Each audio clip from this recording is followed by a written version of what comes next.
때 그 이 박사가 영어 배울 욕심에 제중원에 가서 늘 일요일날 이비슨하고 이렇게 얘기를 합니다. 그러면 이 박사 얘기는 이런 거예요.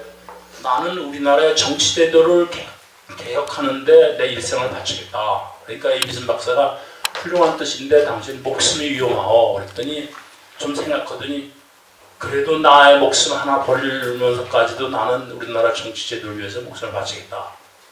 그리고부터 한 60년이 지난 다음에 이 박사 우리나라를 이제 건국을 하고 이비슨 박사가 1956년에 돌아가시는데 건국 훈장을 수여합니다. 그래서 이비슨 박사가 답장을 보내. 답장을 보내다가 무슨 대목이 나오는 거 아니?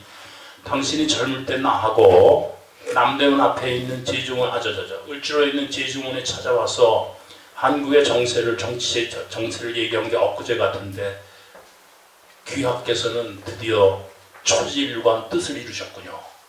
그러니까 이 박사는 어떻게 보면 이 옛날 글을 아까 한문에 능통하시고 우리나라 고전, 중국의 고전을 다 우리나라 역사도 뭐 꿰뚫으셨어요. 그 글을 다 읽어보면 그러니까 실학자들이 실학의 정신을 이어받아서 신분제 타파 이 양반이 미국에서 12년에 돌아오셔서 딱 한 말씀 첫 번째 하신 말씀이 그래요. 내가 돌아오니까 세 가지 시원한 일이 벌어졌다. 양발이 없어진 거, 상투가 없어진 거, 임금이 없어진 거. 이 세 개가 참 시원하다.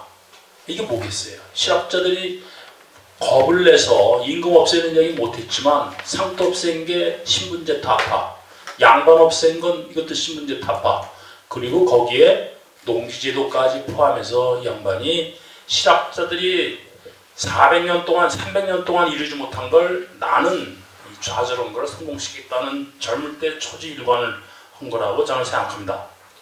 그래서 이 양반의 사상을 아직 덜 읽었지만 외운 건 이 박사의 글은 이 박사에 관한 논문이나 책은 많은데 제가 많은 책을 읽지 못해서 그런지 모르지만 우리나라의 그 역사적인 아까 오늘 우리 성리학 뭐 말씀하셨는데 우리나라의 전통 사상과 연결시킨 글을 제가 못 봤어요. 손문만 해도 아까 어떤 분이 말씀하셨지만 손문도 정리가 되어 있답니다. 중국의 전통적인 사상과 근대 사상을 합쳐서 손문이 이런 생각을 했다. 그래서 이 박사도 우리나라의 전통의 글을 너무 많이 읽으시고 능통하신 분이니까 그냥 하늘에서 뚝 떨어진 분이 아닐 거라고요. 그래서 우리나라의 전통 사상 중에 실학사상과 이 양반이 미국 가서 배우고 서양 선교사들한테 배운 근대 사상사하고 합쳐서 이 양반의 정치사상사가 이룩되지 않았는가. 그래서 실학 더하기 국제관 더하기 외교, 종교 이것이 합쳐져서 건국과 한미상의 방위조약이 이루어지지 않았는가. 한미상의 방위조약은 사실 이 양반이 조미수조약을 미국이 어기게 되니까 그거를 뚫어보려고 청년 이승만이 1905년 해이 국무장관을 만난 거 아닙니까? 필생의 수권이 이 미국과 어떻게 좀 조미수조약을 자꾸 건드리면서 미국의 양심에다 호소한 게 이 사람 평생인데 결국 그걸 성공시켰다는 거는 정말 아까 이비슨 박사가 얘기한 대로 초질권하는 사람입니다. 또 가만히 생각하면 고려가 이렇게 건국할 때 당송이 갈릴 때 그 다음에 조선이 건국할 때 원명이 갈릴 때입니다.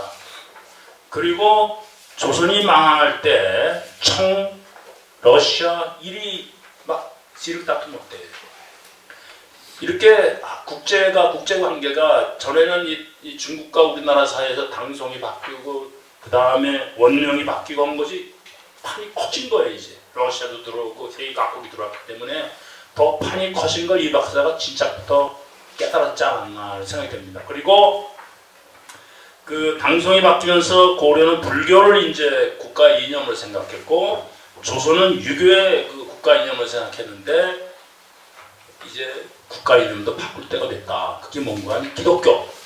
웬만히 반구멍만하게 바깥에 창구가 있었던 게 당시에는 기독교밖에 없었다고요. 일본 사람들이 하도 탄압을 그래서 역사적으로도 보면 이 중국과 주변 국가가 이게 세력이 바뀔 때, 그 다음에 국가의 이념도 바뀔 때, 이 양반의 글을 보면 통상과 선결의 말이 크게 반복돼서 나와요. 그러니까 아까 칸트 얘기를 했지만 그 통상과 선교 이게 그렇게 중요하다. 우리나라는 작은 나라이기 때문에 세력 균형에서 살아야 되니까 나라를 이렇게 오픈해야 되고 오픈도 팔러시를 회의 장관한테 호소한 사람이거든요. 중국한테 대한 오픈도 팔라스를 우리 조선에도 좀 해주시오. 그러니까 통상과 외교를 그렇게 선교의 중요성을 얘기한 걸 보면은 이 양반의 외교에 대한 자신감이 결국은 지금 얘기한 이 모든 게 합쳐져서 나온 결과가 아니겠는가 하는 그런 생각을 해봅니다. 그래서 지금 제가 좀 덜 익은 생각이라고 했어요. 그 다음에 이 양반이 활동하던 시대는 1차 대전과 2차 대전 사이에요. 그때는 간전기, 인터월 피리어드인데 이때는 서방 국가나 이 미국이나 다 전쟁을 싫어하는 거예요. 다 2차 대전이 너무 참혹해서 조그만 나라들이 뭐라 그러는 게 귀찮은 거예요. 이럴 때 무력으로 무슨 독립을 한다 하는 게 이게 씨가 안 먹히는 때입니다. 이 간전기 때문에. 간전기 때는 말하자면 2차 대전이 터지는 그런 씨가 품어지는 아주 불안한 시대인데, 그리고 드디어는 30년대 말에 가면 일본과 미국은 무조약 시대로 들어가고, 그래서 곧 2차 대전이 터지게 되는데, 이 간전기 때 활동할 수 있는 건 선전과 외교밖에 없다. 네. 무력을 준비하는 것도 중요하지만, 그래서 양반의 외교 방략의 배경이 이렇게 여러 가지 기통으로 성립되지 않았는가 이런 생각을 해봅니다. 마사릭은 1차 대전을 통해서 시간이 얼마 남았어요? 10분 남았습니까? 예. 마사릭은 1차 대전이 딱 터지니까 이것은 절대주의와 민주주의의 대결이다 이렇게 딱 아주 선언했어요. 그런데 러시아가 절대주의란 말이에요. 영합군에 들어간. 근데 러시아가 혁명에서 무너지니까 이제 이 마사릭의 주장이 떠나기 시작하는 거예요. 그러다가 그 민족 자결권이라는 얘기도 윌슨이 하기 전에 마사릭이 먼저 얘기한 겁니다. 유럽의 지도를 보시오. 스테이트에 관한 지도는 있지만 네이션의 민족국가의 지도는 없어. 그리고 민족이라는 것은 대단히 중요한 겁니다. 그리고 1000년 동안 유럽이 이 지도를 형성했던 합스부르크의 삼왕조, 호헨졸레르는 또 뭐죠? 합스부르크 호헨졸레르는 또 있잖아요. 이 삼왕조가 이제 막을 내릴 때가 됐다. 이게 절대주의다. 그리고 새로 등장한 민주주의, 미국 중심의 민주주의야말로 이게 새로운 시대에 이게 우리가 지향해야 될 거다. 왜 그런 건 체코슬로바키아 당시는 같은 슬라브라고 해서 다들 러시아만 쳐다보고 있었어요. 우리나라 선각자들이 중국 쳐다본 것처럼. 근데 거기에 대해서 이승만 박사가 중국보다는 미국을 쳐다본 것처럼 마사릭도 그 많은 사람들이, 지식인들이 다 러시아가 와서 구해주길 기다릴 때 홀로 미국이야말로 앞으로의 이제 패도 국가다. 그리고 미국은 민주주의의 본산이다. 그래서 윌슨의 책을 모든 윌슨이 쓴 걸 다 읽습니다. 그리고선 이 1차 대전이야말로 절대주의와 민주주의의 대립인데, 이것은 체코가 300년 동안 귀족도 없었고 공군도 없었고 우리는 민주주의를 실천했는데 그 정신이 어디서 오는 거니? 얀 후스의 정신에서 온다. 얀 후스는 마틴 루터보다 100년 전에 먼저 종교개혁을 부르신 사람이죠. 로마에 최초로 대항했던. 그러므로 민주주의를 부르짖는 체코의 이 대의와 연합국의 대의가 딱 들어맞는다 하는 걸 그렇게 외교 방략에 아주 대의를 삼았습니다. 거기에 비해서 이승만 목사는 아까 여러분들이 말씀하셨다시피 일찍이 전체주의 대 민주주의를 내세운 분이에요. 그래서 이 새로운 국제 질서가 공산주의라는 어마어마한 이 세력과 또 이쪽 자유진영과 나눠졌기 때문에 전체주의와 민주주의는 대결 구도를 최초로 끌어잡은 사람입니다. 왜 그런 거 아니? 처칠이 그 유명한 아이언 커튼이라는 연설한 것의 제목이 평화의 힘입니다. 근데 이승만 박사는 그보다 앞서서 평화의 힘이라는 걸 연설을 해요. 벌써.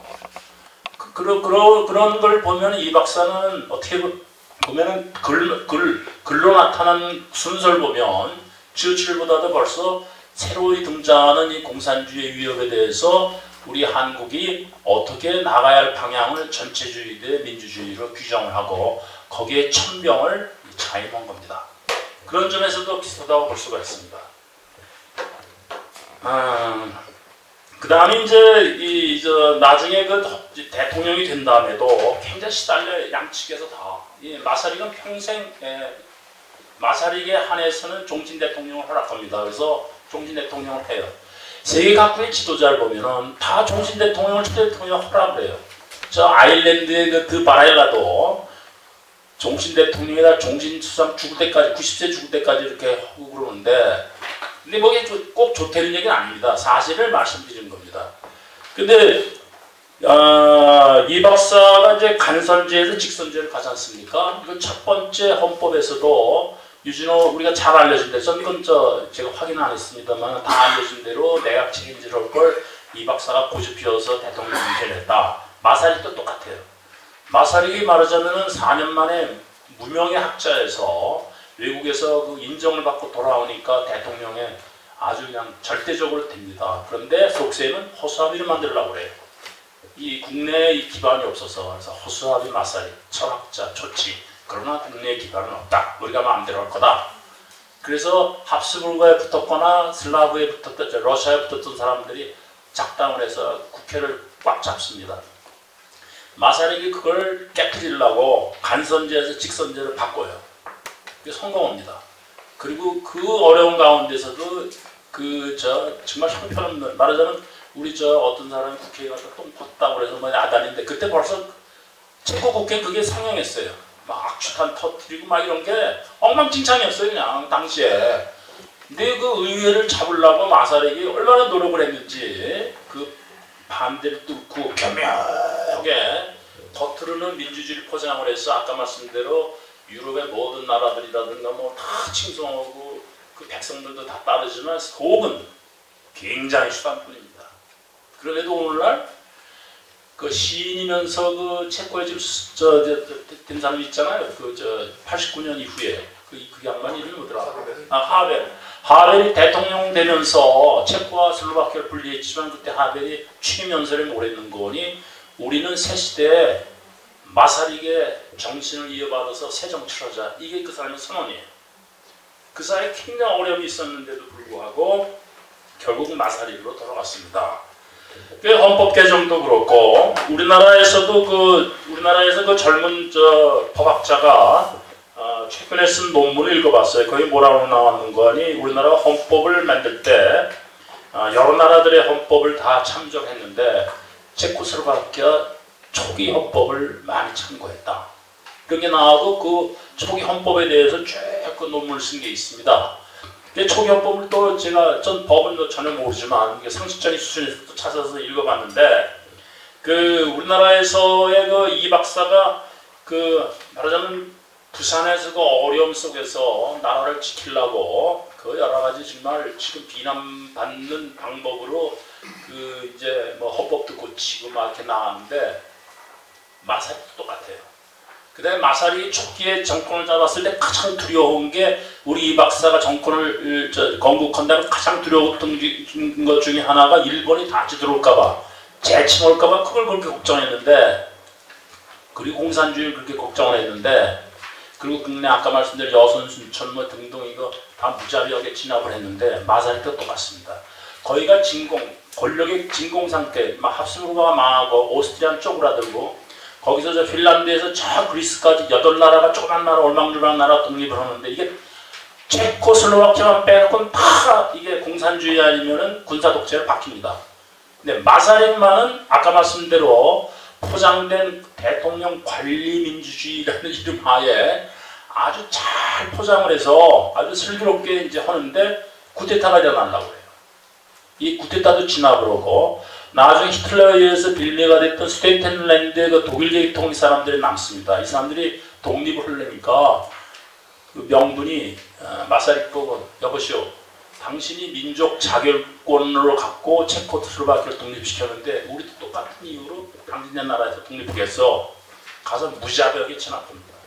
공산주의자들이 초기에 굉장히 볼세비키즘이 그때 바로 1917년